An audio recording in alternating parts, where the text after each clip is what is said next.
ഇന്ന് വടക്കുന്നാഥിന്റെ മണ്ണിലോട്ട് കേട്ടോ തൃശ്ശൂർ പൂരം ഇങ്ങനെ നമ്മൾ അറിവിച്ച കാലം തന്നെ ഇങ്ങനെ കേട്ടോണ്ടിരിക്കുകയാണ്. ഇപ്പോഴാണ് പോകാനുള്ളൊരു അവസരം ഒത്തത്. ഞാൻ ഓർത്തിട്ട് പോലും ഉണ്ടായിരുന്നില്ല. പക്ഷെ ചേട്ടൻ വന്നിട്ട് തൃശ്ശൂർ പൂരത്തിന് പോകാമെന്ന് പറഞ്ഞ് അങ്ങനെ ഞങ്ങളേക്കിടെ റെഡി ആയിട്ട് നിൽക്കുകയാണ്. വെടിക്കെട്ടും കാണാൻ ആഗ്രഹമുണ്ട്. സമയമൊന്നും അറിയാൻ പാടില്ല. നാളെ വേറൊരു യാത്ര ഉള്ളത് കൊണ്ട് നടക്കുമെന്നറിയില്ല. എന്തായാലും പൂരവിശേഷങ്ങൾ പൂരനഗരിയിലെത്തിയിട്ട് പറയാം കേട്ടോ. വൈറ്റിലെ ഹബ്ബിൽ നിന്നായിരുന്നു കേട്ടോ ഞങ്ങൾ ബസ് കയറി തൃശ്ശൂർക്ക് പോയത്. അപ്പോൾ ബുക്ക് ചെയ്തിട്ടുണ്ടായിരുന്നു. അങ്ങനെ ബസ് വന്നു. നമുക്ക് വീട്ടിൽ നിന്ന് 2 മിനിറ്റ് നടക്കാനുള്ളൂ കേട്ടോ വൈറ്റിലെ ഹബ്ബിലോട്ട്. അങ്ങനെ ഞങ്ങൾ ബസ്സിലിരുന്ന് പതുക്കെ യാത്രയൊക്കെ തുടങ്ങി. ഫ്രണ്ട് സീറ്റിലായിരുന്നുകൊണ്ട് തന്നെ ഒരു രസമൊക്കെ ഉണ്ടായിരുന്നു കേട്ടോ. പിന്നെ നമ്മൾ ബസ് യാത്ര വളരെ കുറവാണ്. ചേട്ടനാണെങ്കിൽ ബസ്സിൽ അങ്ങനെ യാത്ര ചെയ്യാൻ പറ്റില്ല, വോമിറ്റൊക്കെ ചെയ്യുന്നതുകൊണ്ട് ഒട്ടും തന്നെ ഞങ്ങളങ്ങനെ പോകാറില്ല. ഒരുമിച്ച് പോയിട്ടുള്ള വളരെ അത്യപൂർവം യാത്രകളേ ഉള്ളൂ. അതുകൊണ്ട് തന്നെ ഇത് വളരെ ആസ്വദിച്ച് ഞങ്ങളങ്ങനെ ഇരുന്നു. പിന്നെ സുന്ദരിപ്പെണ്ണിനെ ട്രോളിലായിരുന്നു ഞങ്ങളുടെ മെയിൻ പരിപാടി. അതിൻ്റെ ഭാഗമായിട്ടുള്ള ഇങ്ങനെ തലയൊക്കെ തിരിച്ച് ഇടിച്ച് ഞങ്ങളുടെ അടുത്തോട്ട് നോക്കിയൊക്കെ ഇരിക്കുന്നതാണ്. അങ്ങനെ ഞങ്ങൾ തൃശ്ശൂർ സ്റ്റാൻഡിലെത്തി. അമ്മയാട്ടോ ഇറങ്ങണത്.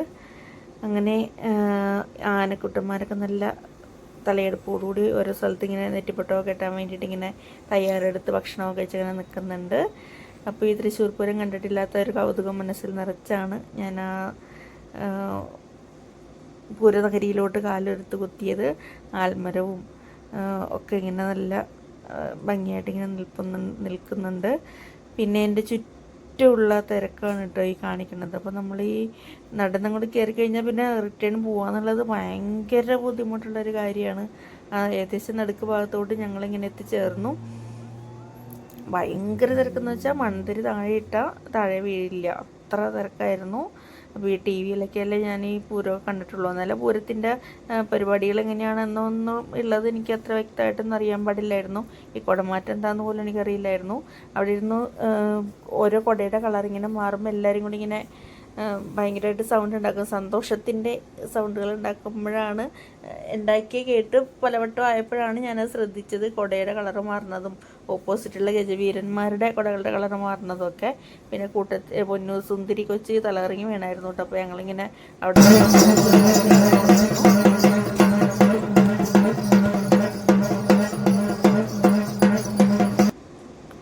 പിന്നൊരു വേടന ഇതുപോലെ ഇങ്ങനെ ഓരോ കലാപരിപാടികളായിട്ടൊക്കെ നടക്കുന്നുണ്ട്. പൈസക്ക് വേണ്ടിയിട്ടായിരിക്കണം.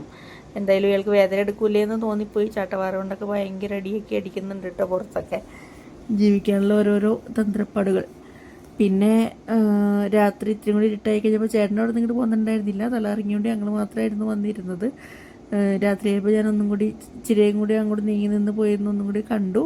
നല്ല ലൈറ്റിലൊക്കെ ഓരോരോ ഭഗവാന്റെ രൂപങ്ങളും ഒക്കെ ഇങ്ങനെ വെക്കണ കണ്ടപ്പോൾ നല്ല രസമുണ്ടായിരുന്നു കേട്ടോ കാണാൻ. പക്ഷെ നമുക്ക് അടുത്ത് നിന്നൊന്നും കാണാൻ പറ്റണില്ല, ഒത്തിരി അകലെ നിന്നാണ് ഞാൻ കാണുന്നത് കേട്ടോ. പിന്നെ കുറച്ച് കഴിഞ്ഞപ്പോൾ റോട്ടിലോട്ട് ഇങ്ങനെ ആനകളിങ്ങനെ നിരന്നു. അപ്പം അതെനിക്ക് ഇച്ചിരി അടുത്ത് നിന്ന്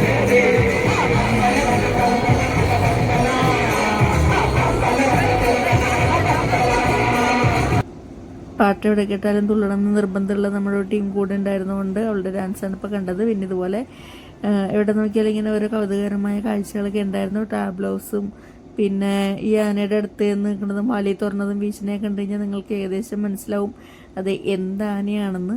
ഇങ്ങനെയുള്ള കലാപരിപാടികളൊക്കെ ആയിട്ടാണ് ഈ പിള്ളേർ നടന്നു വെച്ചത്. ഇതും അതുപോലത്തെ ഒരു ഇത് വെച്ചേക്കണം കേട്ടോ. നല്ല രസമുണ്ട് കാണാൻ വേണ്ടിയിട്ട്. അതിൻ്റെ അടുത്ത് നിന്ന് കുറച്ച് ഫോട്ടോ ഒക്കെ എടുത്തു. പിന്നെ ഭക്ഷണം ഞങ്ങൾ ഫുഡ് ബസ് സ്റ്റോപ്പ് തപ്പി ഇങ്ങനെ നടന്നുകൊണ്ടിരുന്നപ്പോൾ സേവാഭാരതിയുടെ ഭക്ഷണം കൊടുക്കുന്നത് കണ്ടായിരുന്നു. അങ്ങനെ ഞങ്ങൾ അവിടെ പോയിരുന്ന് കഞ്ഞി കുടിച്ചിട്ട് നല്ല അടിപൊളി മാമ്പഴപ്പുളിശ്ശേരിയും ചെറുപയറും അച്ചാറും ഒക്കെ ഉണ്ടായിരുന്നു. പൊതുവെ കഞ്ഞി കുടിക്കാത്ത പിള്ളേരും കൂടി ഇന്നിരുന്ന് കഞ്ഞി കുടിച്ചു. എല്ലാവർക്കും ഭയങ്കര ഇഷ്ടമായി. അപ്പോൾ ഈ വീഡിയോ ഇത്ര നേരം കണ്ട എല്ലാവർക്കും സ്നേഹപൂർവ്വം നന്ദി അറിയിക്കുന്നു. ഇനിയും മറ്റൊരു വീഡിയോയുമായി ഞാൻ വരുന്നതായിരിക്കും. Thank you.